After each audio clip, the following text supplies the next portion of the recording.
Anyone who doesn't talk, mute, please.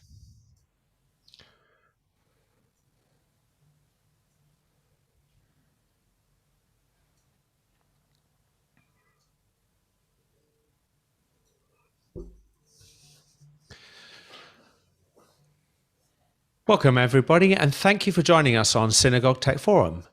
We're here to help you deliver a better online experience both for services in education in the Jewish space online. Today, Rabbi Tobias Moss will demonstrate how Temple Israel in Minneapolis has produced a lower budget interactive hybrid service with webcams and laptops, and how they are now stepping up with the high-end cameras and permanent installation. This is going to be a great session with great tips for small and large congregations alike. That, as always, will be followed by a number of questions on live streaming, Zoom, or anything else that we've come up from the social media platforms that we look at. Typically, that includes things like the Synagogue Tech Forum, and it also includes the Dreaming Up Facebook group. We also want questions from you, the audience. So how do you ask those questions? We're trying to make it as simple as possible. If you're watching on Facebook, YouTube, or Twitter, please post your questions into the chat.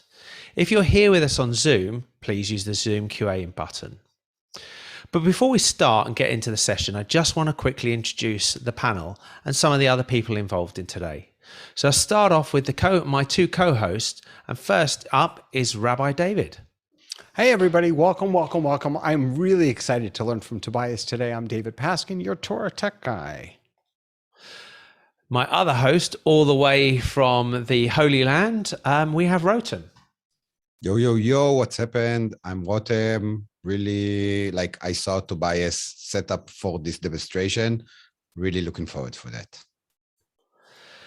On the panel today, we have a number of other experts who are here to answer your questions, give some feedback, and also to make sure that Tobias doesn't get away with an easy life. And first up on there is Marty. Hey, Leo, and hi, Tobias. Looking forward to this session today. I'm on the East Coast of the U.S. in Maryland, and I'm an integrator, consultant, and host of the Hybrid Ministries Tech Forum. And finally on the panel today, we have Michael. Hello, everyone. Sorry about that. My name is Michael Kyer, and I'm way up here in the Pacific Northwest of the United States. And I really can't wait to see the show today. It sounds like it's going to be amazing. Thank you to the panel. And as I think this is probably the longest anybody has ever seen Tobias go without talking, I'm now going to hand the floor over to him, and we're going to hear exactly what he's been up to. Tobias, it's all yours. Okay, great. Hello, everyone. I'm Rabbi Tobias Moss in Minneapolis at Temple Israel here. And as we demonstrate how we've been using our sanctuary space for interactive two-way hybrid services, I'm joined on the lower bima by Ben Biton, who's a music specialist here and an educator, and Josh Curtis is is the head of maintenance, who's going to be showing some of the space from his device, and as well Gabe Hansen has been our tech maintenance duo role, and he is going to be operating the projectors, which are part of how this all goes. So there's going to be, and panel, please jump in if you want to know more on something that I'm going into, but there's kind of two layers that I want to show about what we're doing. The first is what's from the beginning been an interim solution, but I think a really high level one, and could be a permanent solution in some spaces for the grandeur and status of Temple Israel, which is a 2,000 family congregation. It's definitely an interim solution, and we're in the process of installing a permanent solution. So I'm going to first show the interim solution and then preview what we've got going on as we take it to the next level. So right now, we are set up exactly as we would set up for a Friday night service. And so we have three webcams plugged into three computers to bring us into Zoom. And so I'll turn on my other camera to show this off as well. So on the bima, this is my view. If you switch if you show Tobias Moss. So there's a webcam directly in front of me with a good sight line that I can be looking at congregants and looking at the camera at the same time. And then I have a computer in front of me. Sometimes when we want to lower the imprint of all this tech, we'll close the monitor and just use this black iPad as our confidence monitor visually, just to make it a cleaner setup. But it's webcam into laptop, and follow this camera. At the center bima, we have another webcam on a stand. Can you see the phone camera view? Can someone confirm? Yep. Yeah, we're seeing everything great. Okay, great. So another webcam going into a laptop here, and sometimes we can, we close the laptop if we don't need to be seeing everything, and then it's flush. And likewise for the piano, another. Sorry, can I just interrupt? We need to spotlight this so people not on Zoom can see it, please. So we're pinning it. It's okay. People are following. No, they can't. No, they can't see it. They can't see it. Okay. No problem. No. Spotlight. I'll do that bit again on Spotlight. All right, so here is a view of our bima, and thanks everyone for getting to the Spotlight. So what we have is 3 webcams, and we're using Logitech 920s. The Brio would be better, but we had these already for home office use, for remote work. So, so here is one webcam going straight into a laptop. We close the laptop and use just the iPad here as a confidence monitor to make this a cleaner look. Same down here, webcam going into a laptop. And over here we're using a Surface, same thing, connected to a webcam to get the piano. So we have 3 static shots for our Friday night service.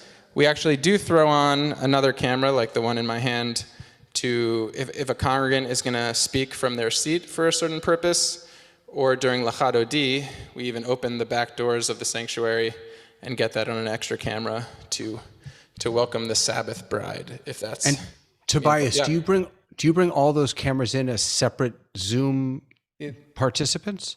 Yeah, they're all their own Zoom participant, and then we have someone who's the role of spotlighter, who's essentially our switcher. And then also, I'll show this here too. So also the 2 Bima webcams are actually running through OBS, which enables us to use Singular.live, which is a graphic overlay system.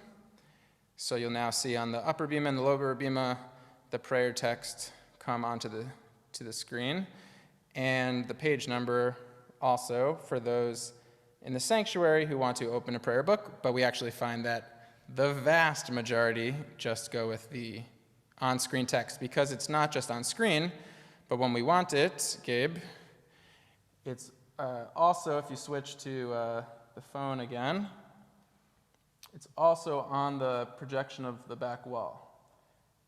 And so people in the synagogue can either open a prayer book or look at the service text on the back wall. And sorry, Tobias. Yeah, please.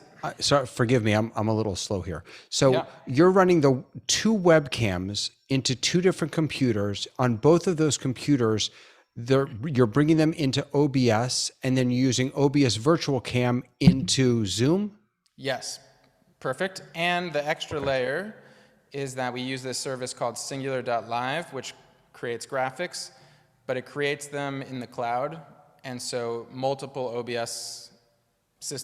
infinite OBS systems can pull that overlay onto their camera. So when we were fully remote and at home, we had every clergy's laptop using OBS drawing on this singular graphic overlay. So no matter who was leading the prayers at home, a third operator could trigger those singular slides. Great. And I'm going to hop out into, Josh, do you want to turn on your camera actually? So if we can spotlight Josh, and Josh, do you want to sit in one of the first few rows? Actually, right there's good. So if we spotlight Josh Curtis, so this is basically the congregant experience in the room, if they're sitting in one of the pews. And as you can tell from here, even the webcams on tripods basically becomes invisible, the same way we don't care if we see a microphone on a stand. And Gabe, would you trigger a slide for the room also? Yeah. So the slides will show up for the Zoom and show up in the room. And Gabe, would you also now show the gallery on the wall? So if we can spotlight just Josh Curtis for the moment.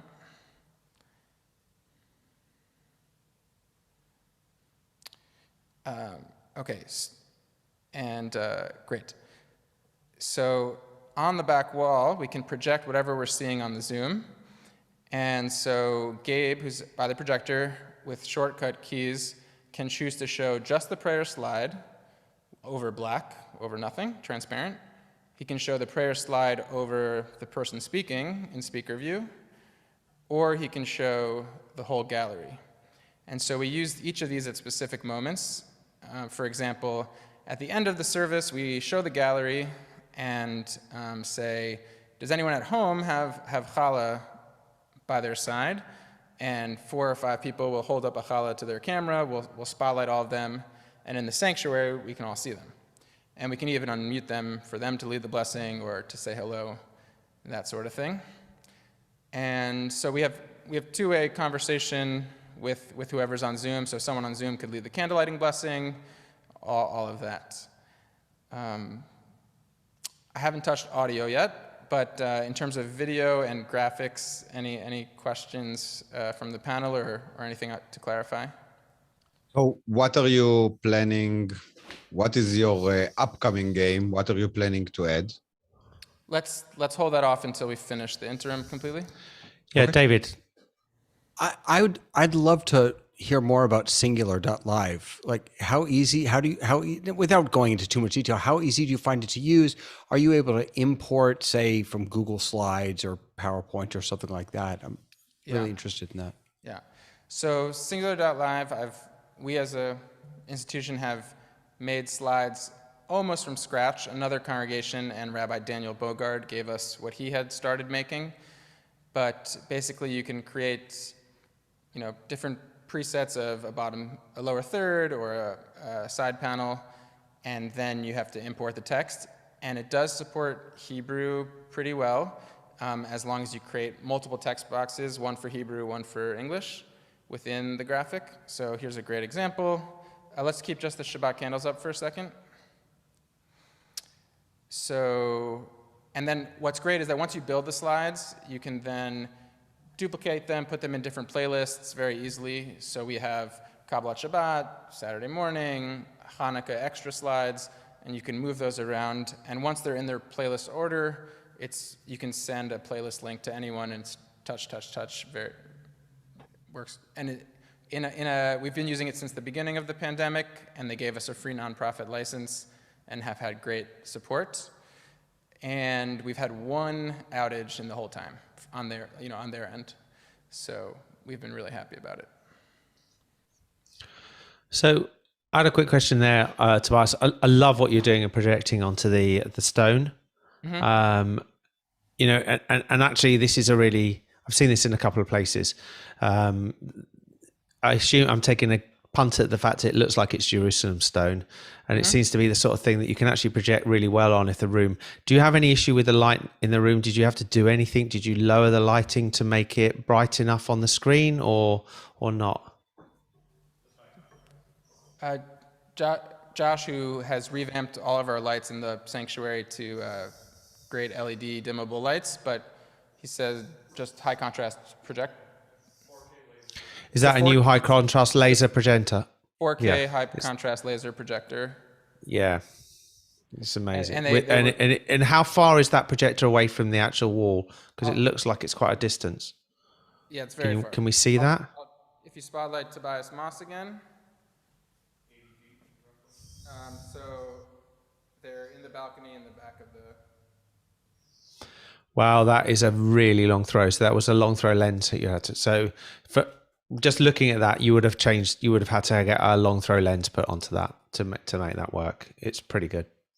Yeah. But Yeah. pretty good. What's the brightness on those projectors? He says the brightness could go higher even, but we don't know we don't know how to tell you that. And the lighting in here is LED lights across the ceiling that can do any dimmable setting. Okay. So that's all. Videos. That's on there. Gabriel has got his hand up. I don't know if he's got his hand up because he's wanting to tell us something or. Oh, we can lower his hand. We covered it. I can't. I'm not host. Somebody who's a co-host can. Okay. So you're giving us a good example. So everything just so that I understand this also, the production that you've just did there, everything you're showing us, although Tobias, you're on the Bimmer, it's all being controlled from remote. Is that right? Yeah. So to operate this service, we prefer to have someone riding the audio mixer, which we'll get to next. Yeah. And then we need someone spotlighting, and we need someone operating the singular slides and the projector. Got it. And that leaves clergy having to do nothing. We like that. We like clergy. They've got a big enough job anyway. Yeah. And are those all volunteers, Tobias? At the moment, it's all staff, and we have we used to use more volunteers to run the projectors pre-pandemically, and maybe as we establish a new normal, we'll bring volunteers back in, but for the moment, we've kept it within staff. So what staff positions are participating? It's been kind of all hands on deck at different times. So from when we first established the system, I was playing more of a role in its operation, but we've had clergy assistants operate aspects of it, the whole maintenance team essentially. For operating the prayer slides, sometimes it's useful to have someone who's Jewish or has been to many services already, so we'll ask someone who's more familiar with the service to operate something, especially if it's a service that's infrequent, just a given holiday. But for Shabbat, Friday night and Saturday morning, Gabe runs the slides and has learned the flow of the service, and we give a good cue sheet, and it works great. So you touched on something there really quickly before we move on to sound, and that was that you're saying you were doing a lot of this and it's now, and you already have projectors in place. Did you already have them onto the Bimmer before we started lockdown? Using, we call it off the wall, when we project a prayer on the wall. And we had been using PowerPoint for that, and we had started that 5 years pre-pandemic or something like that, or even longer, for certain services, not for all of them. But the projectors were already in place and at a high quality. We didn't have a week-to-week live streaming. So that's why when we came back in from the pandemic, we needed an interim solution. For the High Holy Days, we'd been hiring a team that brings in their own Tricaster, their own cameras and camera operators. But that was, you can't do that for every week. And my last question, and then I'll throw over to Rotem. So what you're saying is that you were doing this all externally. You now brought most of this back in-house, as I understand it.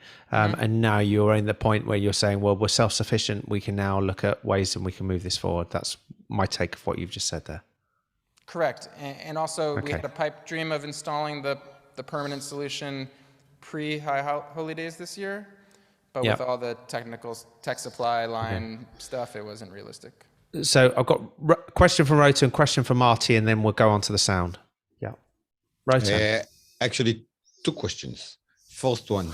No. It's pretty much the same, but two questions.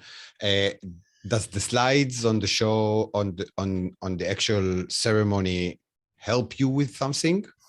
That is my first question. And the second question is the live streaming. did the community got bigger because of the live streaming? Mm-hmm. So I'll answer the second question first, and then I'll ask for clarification on the first. So one thing that, just to emphasize, we've been really Zoom-centric. So we do push from Zoom to Facebook Live, but all of our encouragement is for people to join us on Zoom. And then I intentionally build into every service, towards the beginning, towards the end, opportunities to spotlight people on Zoom, to bring up the gallery view. At the end of the service, we do schmooze breakout rooms, all of that to make sure that that there's a reason to be part of it. It's not just a live stream passive experience. We've had lots of congregants come out of the proverbial woodworks who had stopped coming into the congregation physically for various reasons. We've definitely had, in Minneapolis, you may have heard that we have brutal winters. So lots of congregants end up in Arizona or Florida for the winter, and now they're able to still be very active. And yeah, definitely people have been finding us online. I don't have a number to point to, but yeah. That's great. Rotem, was there a follow-up or Marty? No, Marty. okay. Marty, you had a question? Yeah. So this is quite remarkable, and I want to thank you for this because one of the things that we really try to impress upon houses of worship who are contemplating doing this is that the viewer experience and presentation quality really, really matters to do it well, and that's not an easy thing to do. So can you tell us about the process that you went through to figure out what your goals were, what your expectations were for streaming, how you wanted to do it, and can you walk us through that process of how you came to arrive at this solution? It's a tough question. It's been incremental, and it was happening when we were fully remote in the pandemic.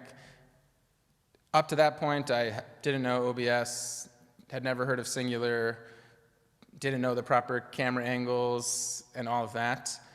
Definitely did learning trial by fire, participated in office hours, which is another venue that we're often, many of us go to learn this kind of stuff.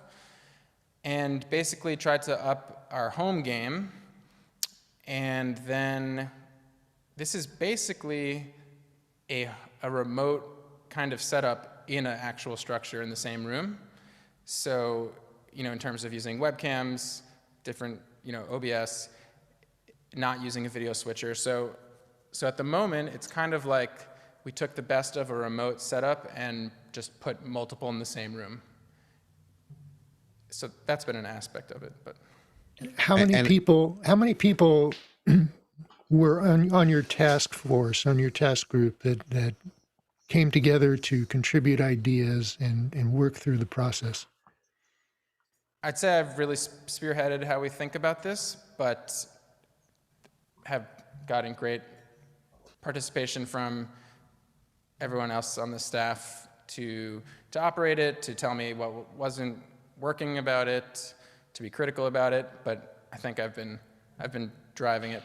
I think we want to, as we go into the permanent installation, it's definitely like a full maintenance team collaboration. I think let's have a chat. I think you've got the audio to talk to us, and then you've got where we're going next. So we can just do those, and then we can come back to some other general questions. Sure. So the audio is pretty simple, actually. Conceptually, what it is we run all the audio into a mixer, which Josh is going to show in the back of the room. So we just have a Yamaha CL1 that has all of our sound going into it. Even though our sanctuary has like a big QSC controlled sound system, to get the two-way zoom flexibility and not do reprogramming twice, we're using an external, like gear external to our built-in system for the moment. So all of our sound runs into that mixer, and that mixer runs into a often ridiculed Focusrite that goes into this computer. And so all of the sound from every single microphone, and we can use dozens of inputs. All the sound goes through the Focusrite, which is what do you call these boxes? A USB interface. Goes into the Focusrite. The Focusrite goes into this primary Zoom computer with original sound on, and then that's how all the sound comes in. And the sound coming out of this computer is also what goes back into the speakers, so that way it's automatically a mix minus. So we've had no echo issues. We do have a high-level sound engineer, Brad Woodhouse, who's been making sure this works. Oh, and Josh Curtis. That's great. Josh Curtis mentions as well that our sound assist, hearing assist devices, which we had working with our permanently installed system, have been also operational with this system. Rabbi David. Answer this now, or you can wait until after you do the new install. I'm curious about all the wires, all the gear. You mentioned before about maybe just using the iPad. How has the community sort of dealt with the intrusion of technology into the sacred space? So it's never been an issue. We want to clean it up. But if you spotlight Josh Curtis again. So we do have these speakers at the front of the Bima currently. Once we have Josh Curtis spotlit. Yeah. So we have speakers at in front of the Bima, which we wouldn't have permanently. Josh, you want to just show the installed speakers, the big ones? So we do have speakers permanently installed that will be. You can't even see them; they blend in so well, basically. But for the moment, yeah, there. But to give us flexibility with Zoom and changing things up, we went with more easily accessible external speakers. And during the High Holy Days, we definitely, wanted to make sure that no one would trip on them, and thought about how people would enter the space. But we've tried to make it as clean as we can. And then on the Bima, we have gaffer's tape covering tons of cabling. And it's not, it's an interim solution, but we have no trips so far. So that's how we've dealt with the gear. And have your congregants commented though on? I'm less, because folks I talk to are less concerned about tripping and a little more concerned about the aesthetic. The whole idea of what they perceive to be bringing technology into a sacred space. So the best way to answer that is when a congregant turns 95 years old and you put them projected on the back walls at home surrounded by their family, and they do the candlelighting blessing, and then everyone's good. So Good solution. Good solution. Are there any more questions that we have in respect to the audio? Rotem.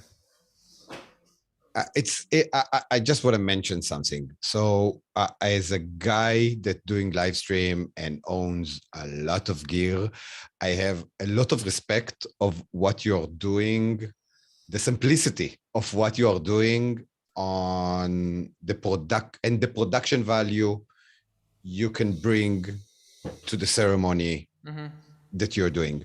So it's like you don't need to own. This is like what I want to say. You don't need to own a lot of expensive gear and a lot of like cameras and stuff like that to do a proper live stream and a show and to bring the added value to the people that online. Yeah. Thank you. I think I'd agree. I think I really agree. So if I can just emphasize that for a moment for those who are less familiar with all of this, probably your institution has laptops able to run this already. Probably you have all these webcams that were purchased during the pandemic. In terms of direct expense for this, it was really super minimal. Besides the sound gear stuff, we've been renting gear, so that's been a price. But yeah, like Rotem says, it's really medium or low budget and very good.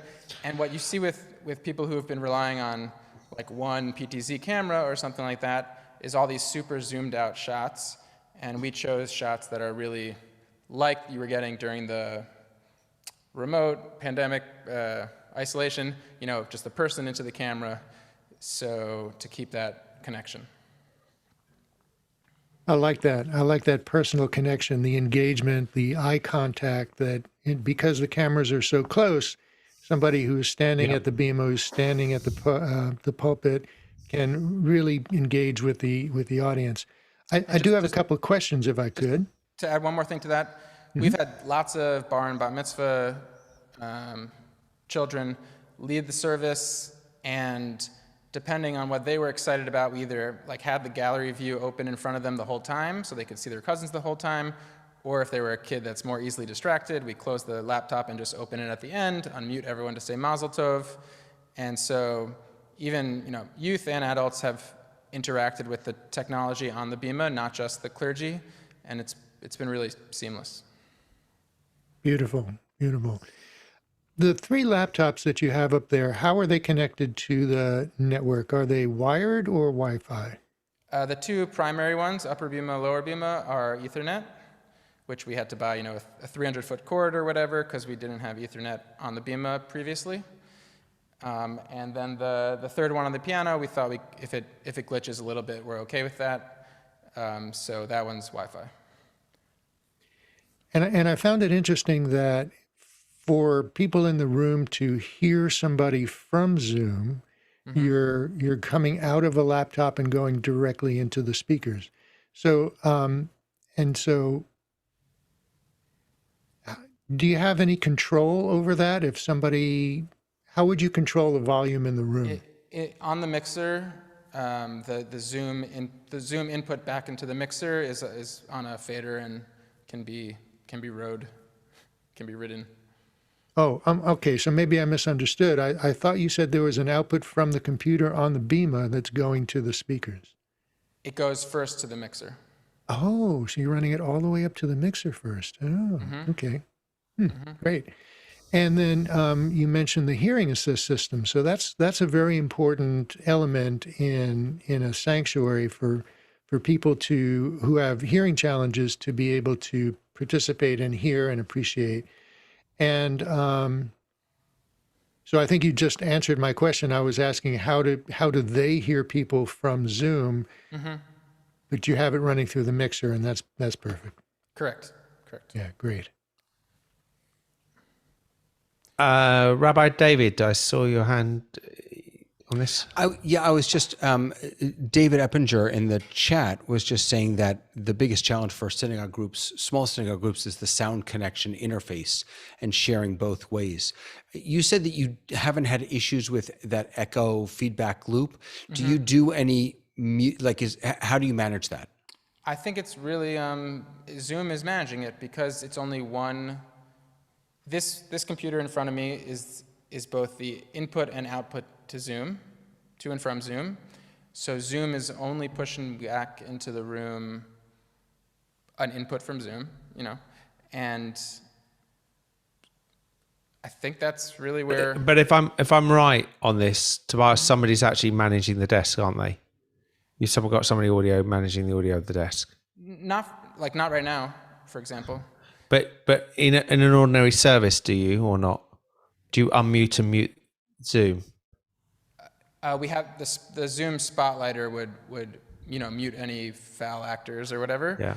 But it's just you only unmute people in Zoom when they're talking. You bring them. Yeah. I think that's the biggest. That's always the trick.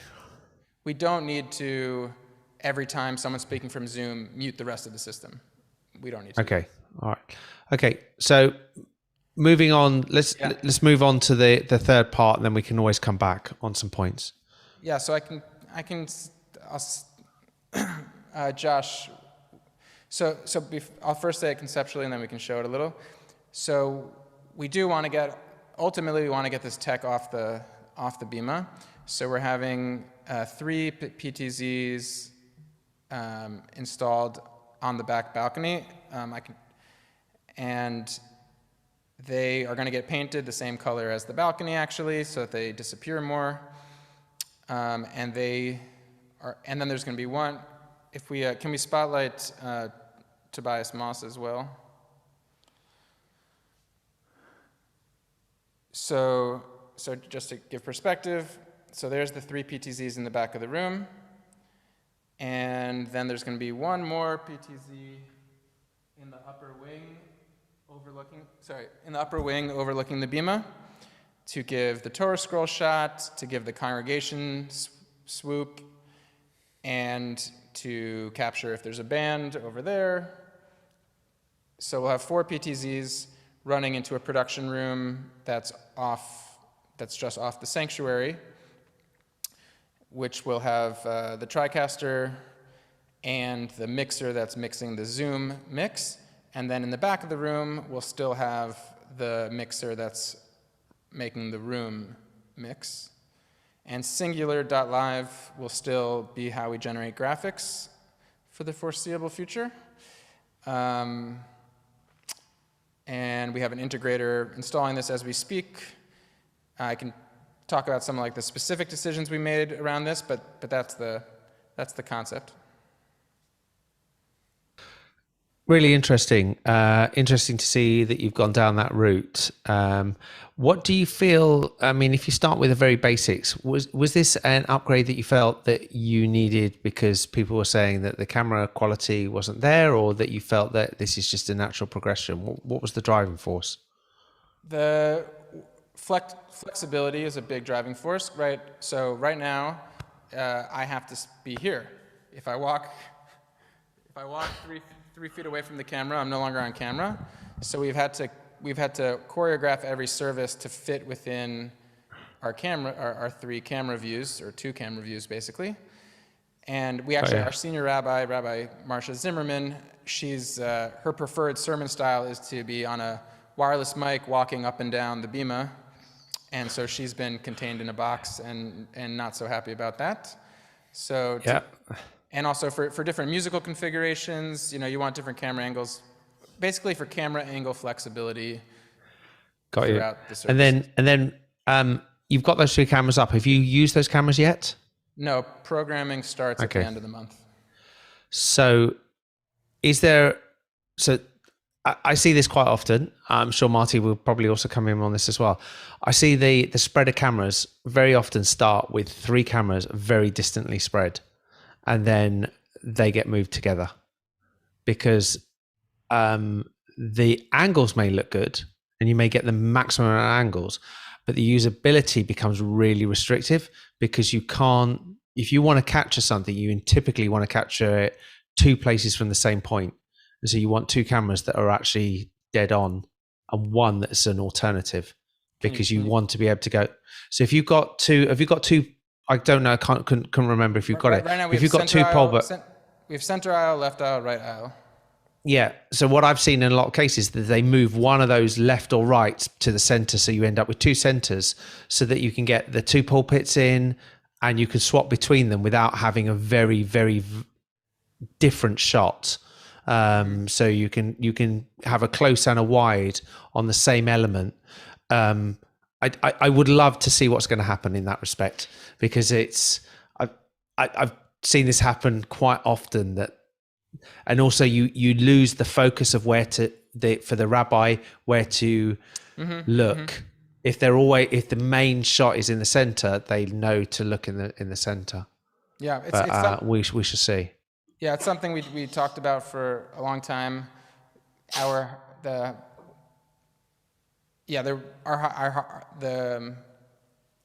It's basically a we'll see. The High Holy Day team that we brought in with full cameras on tripods, they configured themselves this way, and so that was kind of a model for it. But yeah, I think it's Tobias, I think it's an interesting. I don't think there's a right and a wrong one. I don't know. When we looked a couple of weeks ago, David, with your walk-in arc, I can't remember. Were your cameras always? Is it typically all down the same place, or you've got different places on your cameras? I'd say they're about 3 meters apart from one another. They're pretty spread out. And I'm not sure that was the right choice that they made. Josh, sorry. So the cameras are in, but you're not starting the programming of them for another month, you said. Well, it's a holiday in America coming up, and also the camera that's going to be over the Bima, we need to bring in a big lift to install it. So it's going to take some time for that. But so do you see an ability to run the existing system and the new system joined, or they've got to be completely separate? Can you add one of those cameras into your current system? In theory, but the goal is definitely we're going to run them both overlapping for like a few weeks to make sure everything's working, and that our staff can get trained on how to operate that. But then, our goal is to pull down the wonderful interim solution. And get rid of all the cables. I think we've all been there. It's that the aesthetics of cables, and I think it was said earlier by others, the aesthetics of cables in a sanctuary don't really lend themselves to be, Here we're even more concerned about the safety of cables, to be honest. But both, okay, of course. And so I have a couple of quick technical questions on there. One is, with those cameras, are you connecting those? What technology are you using to connect them? They're all power over Ethernet, and they'll be NDI. Okay, and you said you made a decision which some watching will not know what it is. You said you're going to be using a Tricaster. Mm-hmm. Can you tell the people watching what a Tricaster is and why you chose it? Okay, sure. So a Tricaster is essentially a computer that has the capacity to take in many video inputs and audio inputs and push out several video inputs and video outputs and audio outputs. And also you use the Tricaster to switch among the cameras, and use the Tricaster to push to Zoom, to push to live stream. And because operation of the system is still something that needs to be figured out for our institution, short-term, long-term, the Tricaster being a more standardized system than vMix, which would be more custom, we went with the Tricaster. It's an interesting choice. And I would love to see, once you've got that up and running, how you go with it and how it works. Mm-hmm. David, real quick, and Leo, this may be a question for you. Is the Tricaster comparable to like an ATEM Mini Pro or ATEM Mini Extreme? Is it the same kind of thing? No, it really is a custom computer. It's created by the same people that create Wirecast, off the top of my head. It's quite a high level production system, and it's what we would call in the UK a Marmite product. You either like it or you hate it. There isn't anybody that sits in the middle of it. It's so I don't know if that translates, if there's an equivalent spread in the US to Marmite, or I've just explained something that nobody understands. But there's a pretty much 50-50 hate or love it. There's Marty, no in between. You probably there's no in between. Marty, you must have come across it quite a lot. Oh, yeah. They've been around for a while. They were the first highly integrated, custom designed television production studio in a box.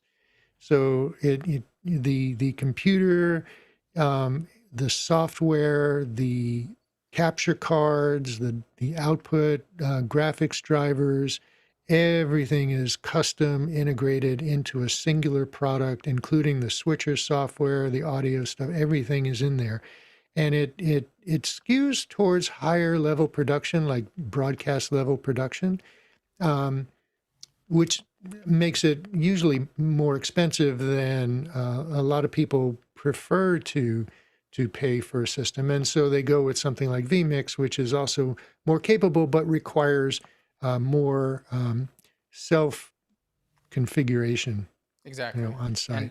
and from my personal vantage point as a rabbi who's been leading this, and I think our institution is thinking about how to staff our technical decision making in the future. But as a rabbi here, I don't want this to be my all-consuming work and troubleshooting a custom-made vMix machine and blah blah blah, and computer parts and technological parts are hard to find right now. So I was much more happy with an out-of-the-box solution that. I think one of the things with all of these is there isn't a right solution. I think the right solution is to actually move forward to do things, and if it doesn't work, you can always, the cameras you've got are great, the other stuff is great, everything, and so is the Tricaster. It's great, and if it just turns out that you need to tweak it, you need to tweak it. I'll be really also interested to see how you'll go along with the graphics and everything, because that's quite an integral part of how you'll deliver those into there. What other questions do we have from the panel or for Tobias? I'll add just a couple. Tobias. Just a couple details of the permanent installation. Our Bima already has lots of audio inputs and electricity running through it and all of that, but we're expanding with some floor boxes that have, we're going to have 4 Ethernet lines run into 3 locations on the Bima. So if we later want to install monitors, cameras, or Dante audio boxes, we'll have infinite expansion on the Bima with less cord stuff in the way, which Josh is super excited about. And what else did I want to add? That element? That's what I remember for the moment. Marty, questions? All right. So I was going to ask earlier, now appears to be a good time. The computers on the Bima, particularly the one that you're running audio to and from for Zoom, how are you interfacing audio to that computer, and how are you running it up to the balcony where the mixing desk is? So the audio comes in and out of Zoom. The first step is the Focusrite interface, and then that gets converted into I think an XLR cable all the way back. It's snaked around the back of it's snaked around the perimeter of the sanctuary and taped down, and goes back to the mixer. Okay, the Focusrite is generally that's right. So USB to the computer and then analog line level in and out. Okay, great. Interesting. And just as a note, the Tricaster also has graphics packages that are included or are optional to that, and it's a great system. Good luck with it. It is a really good choice.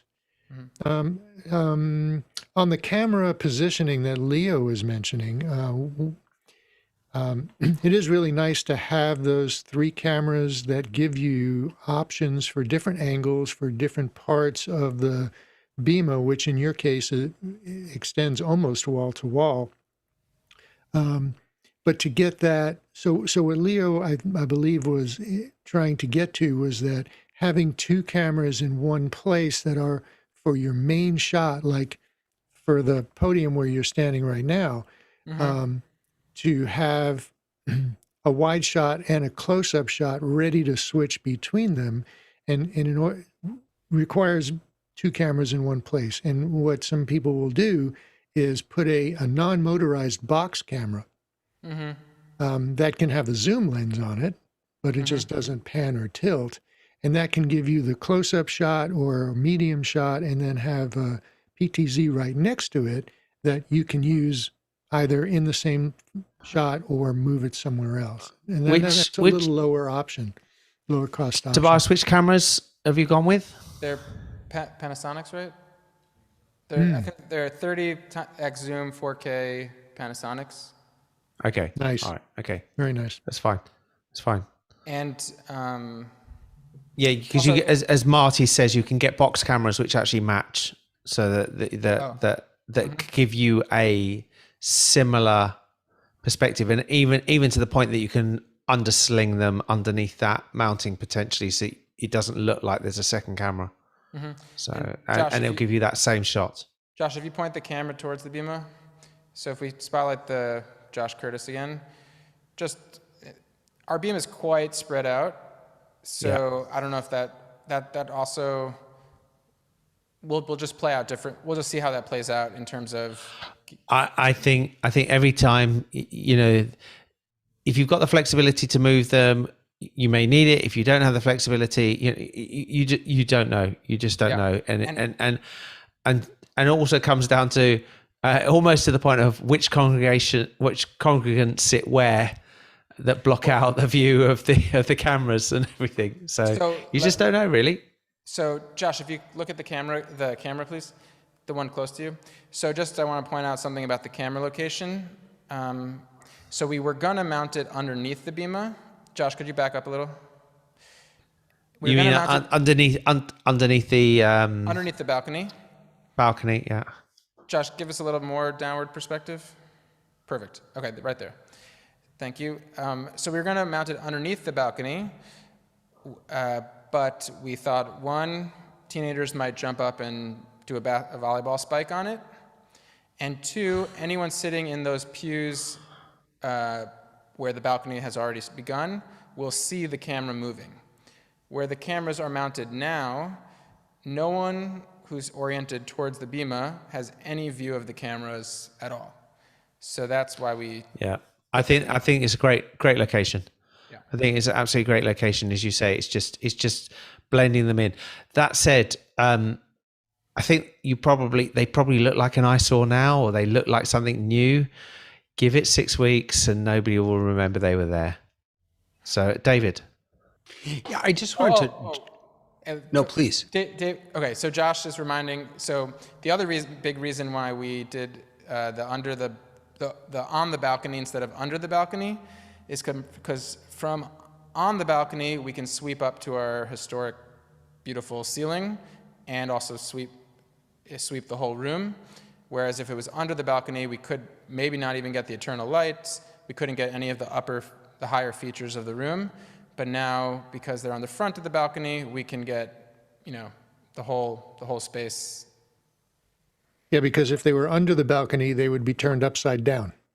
They'd be turned upside down, and they would be inset on the balcony a little bit and not be able to get a sharp angle. Mm-hmm.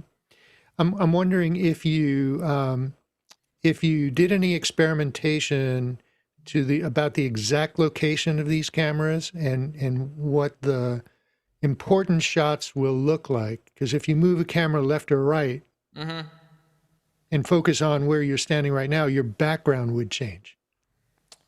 Right? Right. So did you select those positions specifically for that shot? We did the best we could, Josh and I being amateur cinematographers. So we did walk around the space and look through a camera to imagine what the shot would look like from each spot, and which cross angles, which direct angles, and we looked at our high holiday videos and said, did we like the camera angles they used?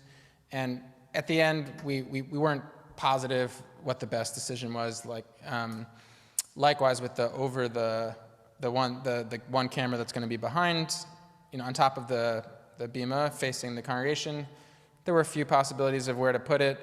We're taking what we think is the best, but they're not that easy to experiment. It's not that easy to preview the shot. So, yeah. I think as we were saying earlier, it's getting it going, trying it, finding out where it works. You can spend forever and ever and ever. But it's that's it. Any David. decision. Sorry, Rotem. No, just to emphasize, any decision is a good decision between not having a decision.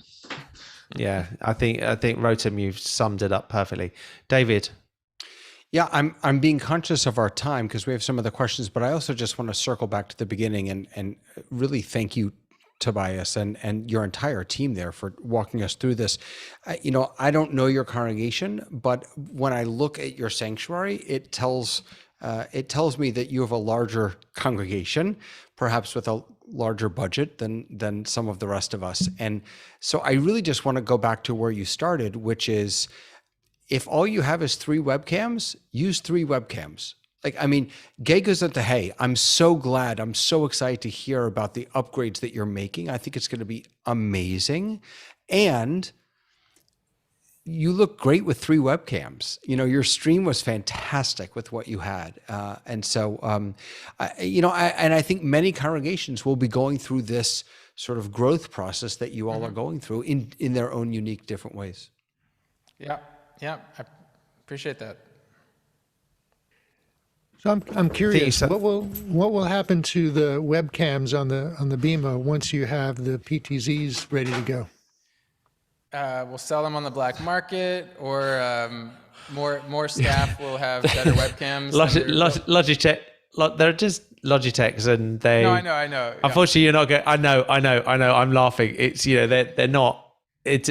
I don't think you're going to get much money for a 920 anymore. The days are gone of the. I was wondering if you might keep them or some versions of them to get those tighter shots with the wider background. So I am curious how we can, without running, what ways to tie in extra webcams to the Tricaster if we want a certain extra angle that we don't need a built-in amazing camera for. But so that's something I'll look into in the future. Marshall has these little tiny POV cameras with NDI outputs. Okay. That Perfect. like you can just plop them on a little clamp or something, and nobody will ever see them. Perfect. I'm conscious, as David said, of time. I think this has been absolutely great. This has absolutely opened my eyes to certain things. I still got to go back to the beginning. Tobias, your projection onto your Jerusalem stone is stunning, absolutely stunning, and it just doesn't interfere. In my mind, you just don't realize it's there until it's there, and it just looks really nice. It just looks like it was something that was added that adds, not detracts when you've got a screen there. It just is a great thing, and I've seen it in a couple of places. The architects in 1919 or whatever, they knew that we were going to need this big open space of wall, and they saw this coming. They saw it coming. That's it. They shipped that stone. Thank you, Rotem, for shipping all of that stuff out of the promised land all the way over. There you go. Okay. Thank you again. David, you've got some general questions for us. Let's rock into those. And Tobias, hopefully your team or yourself can stay on for any questions and answers. For sure. Beautiful. All right, so we do have some questions. So this first one is from me, and I apologize for putting myself first. But I wrote, many communities are thinking about what a digital membership might look like and how digital engagement might support our communities financially. What are the panel's thoughts? Let's start with some big ones. This is really an interesting one. Please raise your hands, anybody who's got some thoughts on this.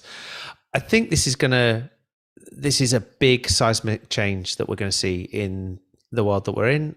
From my side over this side, membership for synagogue has always been based around long-term membership, including burial rights, including family rights, and that suddenly we're finding that there is the ability to join a congregation that maybe isn't where you were and look at it in different ways. I have had or seen a number of discussions about this, and I think it's gonna make some sense long term. I wonder how many are also going to go over to looking at, rather than a membership, but they're going to look at other ways of doing it, including donations and other areas. What else? Has anybody else come across this, David? Well, yeah, I'll just throw in that as I was thinking about this in the shower this morning, I was thinking, on the one hand, we want to live stream our services. We want to get them out there. Even what Tobias is doing about encouraging people to come to Zoom, and yet it's still out there on Facebook, because we want that, sort of free, as it were, publicity of that, our services or our classes, whatever. So I was thinking about, how do you make people pay for something like that? And the best thought I came up with was, that maybe the live streams themselves should be behind a paywall, as it were, so that people, at whatever level, contribute something to support the production of that. But then what the way we use social media is to take snippets, a snippet of the sermon, sort of like, the Late Show with whatever his name is, Stephen Colbert, right? If you want to watch the entire show front to back, you have to have a cable subscription and watch it there. If you just want to watch snippets, you just go to YouTube the next morning. It's an interesting concept. Moving on, where are we, David?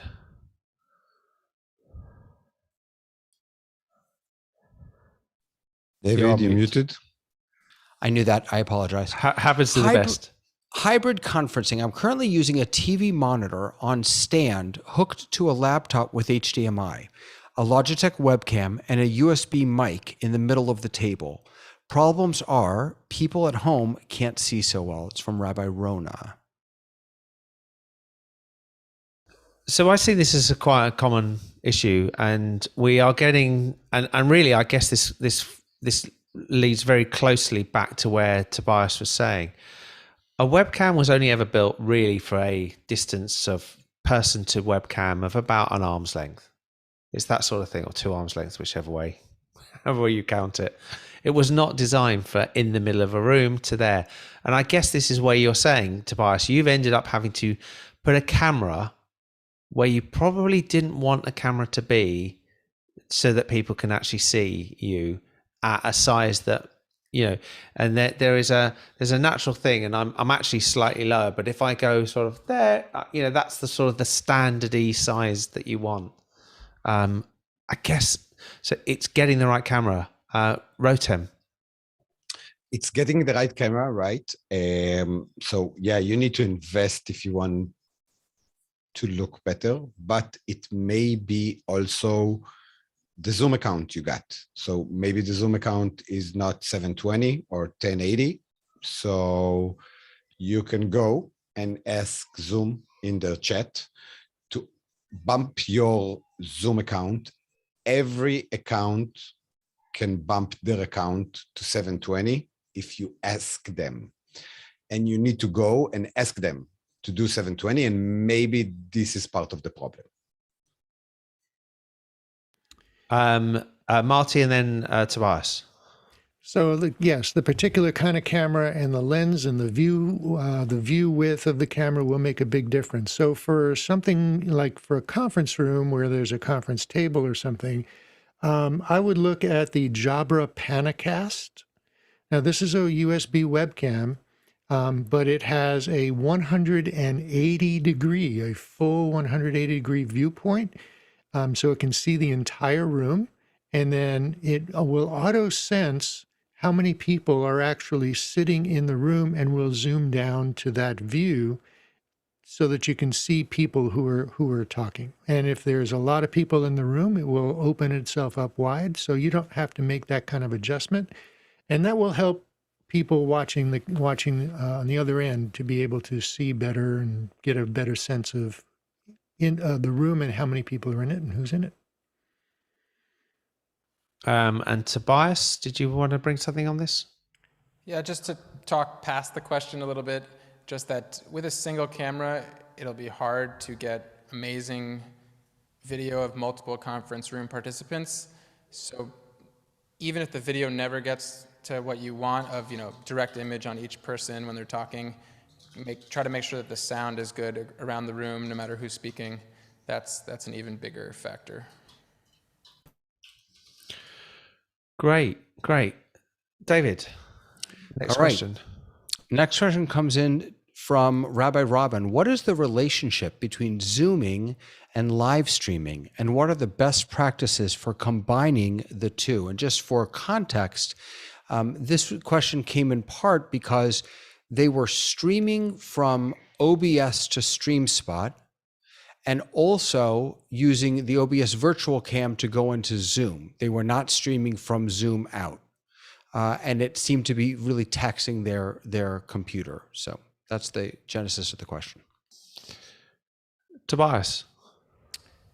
So if your desire is that someone who's watching a live stream will see the multiple Zoom participants, then you'll need to live stream first you'll have to first run your camera into Zoom, and then with everyone else's feeds in Zoom, restream that. So that would be really key. Some people create just kind of watch parties in a Zoom, and there's a live stream going into a Zoom, and people just go to the Zoom to watch that live stream, but that kind of defeats the purpose of having, I mean, there's purposes to that, but it's not a full purpose use of Zoom. So if you want to have interactivity, then you'll want to do that within Zoom, and then you can restream exactly what we're doing right now. We're all in a Zoom webinar, but you could watch us on Facebook Live, and you'll see each of us go to that. You'll see all of us in conversation. So that's how that works. Marty? Right. So Tobias is right. It depends on what you want your viewers to see, right? So you're sending one or two cameras, or maybe you're switching between cameras if you're using something like OBS or vMix. You're sending that to Zoom. And if you're also sending that to a streaming provider, then that's what those people are going to see. If you have Zoom sending to the stream provider, then your audience who are watching the provider's stream will see everything that Zoom people will be seeing. So there's a difference there. The other important factor is that when you're going to Zoom and then having Zoom relay that out, you're only sending out one data stream, and that's the amount of bandwidth that you'll need. When you send to Zoom and somebody else, now you're sending out two streams, and you're utilizing double the bandwidth requirements from both your inside network and your internet bandwidth as well. And you're probably taxing the computer processor more. And the computer as well, correct, yeah. Great, okay. Next question. What do you all use for audio recordings for B'nai Mitzvah students to download? Google Drive, Dropbox, something else? Any tips or thoughts on what to use and why? This is a long overdue project for my shul, and I wonder what your best practices are. This is from Rabbi Nathan, writing on Dreaming Up 5782. Tobias, and then Marty. I think I saw this question come in our Facebook group, and so I'll restate some of the things I've said there, which is I've created a Google Drive folder that is shared with everyone on our staff who would want to be able to access our recordings. And then within that, I create subfolders for each student and share that subfolder with the student. Any new subfolder I make, because it's in the bigger folder that is already shared among staff, the staff will have access to any new folders I make, but the students can only see their own materials. And then I can add things over time, like if I give them just the Torah recordings at first, but want to give them a Haftarah recording later on, then I can just throw that into the same folder. So that's how I do it. Marty, and then to David. Google Drive is very easy for anybody to access. Now, I was participating on multiple committees at a church that I was belonging to, and we had lots and lots and lots of files, and we were using Dropbox. And we quickly found out that Dropbox has very stiff limitations on how much data you can use, your file storage, and any file that is owned by somebody else but shared with you goes towards your quota. Even though you don't own it, it goes towards your quota. And so we all ran out of file storage space on Dropbox and would have had to pay Dropbox for a higher level of membership or subscription just so that we can continue to do our work. And you don't have that kind of restriction with Google Drive. Okay. David, did you have anything to add on this one? I was only going to add that I think I also responded on that post. And I wrote that you might want to think about just building a page on your website where you host all those recordings. Why just share it with the one kid who needs it today? Let's make them available to everyone, so that anyone who wants to learn that particular Torah reading or Haftorah reading or whatever it is has access to it. So that might be another thing to look at. I would absolutely agree. And when you think about it and you think about the life cycle of some of this and where you will be with over a period of a number of years, you're going to repeat the same information, and you've got that, and you're going to build a library and a bank. And it's also very interesting. I always think when you go back and you listen to how things change and the way you do these things change, and it's interesting to hear how they were a number of years ago to how you would actually chant certain things and how those things move and go forward. Okay, David, next question. Yeah, so I think I'll share this one last question for today because I'm looking at the clock. So the question is, looking to get a Zoom meeting recorded with an audio transcript. This is from David in Dreaming at 5782. Okay, I'll take this. So the audio transcript is there in the Zoom. If you're recording, you can get the output there. There's a number of actually applications that I've also used that enable you to post in a recording, and they will give you a transcript back. The names, I didn't have the question ready, so I can't remember the one off the top of my head that I've used, but it's actually amazing. It's pretty accurate at it. And what it does is it asks you to label each of the voices that it hears, and then it will actually assign the voices, each one. I think I've just clicked on something. Hours, weren't they? I think they were, and the name has gone out of my mind, but I tried it, and it was just for trying to fix something recently. It was just really accurate for doing a meeting, minutes from meetings. Tobias? I'm going to shout into the ether for the moment, but maybe you all know how to do this better than I do, which is that I have a Zoom and transcription feature request for Facebook and Zoom and YouTube and everyone, which is, we all know that once we get into a Hebrew prayer, the auto-transcriber falls apart and says ridiculous and offensive words sometimes and just goes off the rails.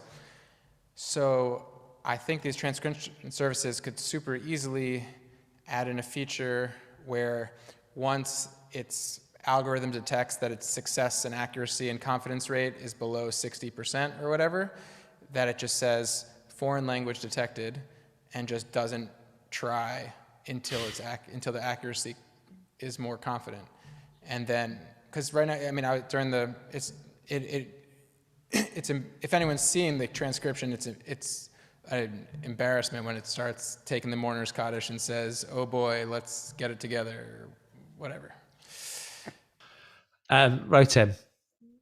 I will never, as an Israeli, on a Hebrew stream, will use any software transition because it will never detect, it will do awful stuff, and I would never use it. David, on this one? Yeah, just real quick. I don't know if this is what you were thinking of, Leo, but if you haven't heard of Descript, this is It is Descript. It is Descript. Yeah, this is a great service. And what's powerful about it, not only is the transcription it does and allowing you to assign different pieces to different voices to different people, but you can actually edit your video in using text. So if you cut out something in text, it will make the appropriate change on the video end. It's really pretty cool. So that's at descript.com. Yeah, I think one of the things we have to, sometimes we forget and then we realize is we're at the beginning of some of these processes, and what these processes will look like in 5 years' time, how these processes will work, will be radically different. Some of them, as Rotem says, they're not quite there, they're not good enough. But some of us will remember how satellite navigation used to take you down roads that you can't drive, and lorries would get stuck. And it still happens occasionally, but the number of times it happens is small. So we will see these improve and we'll see them get better. Thinking about it, languages, it should be able to literally detect when somebody flips between one language and another. particularly when it starts understanding the nuances of the pronunciation of words, because that's a key component of how languages works. But maybe a discussion for another day. So this is great. David, that's the last of our questions. Again, thank you so much, Tobias, for today.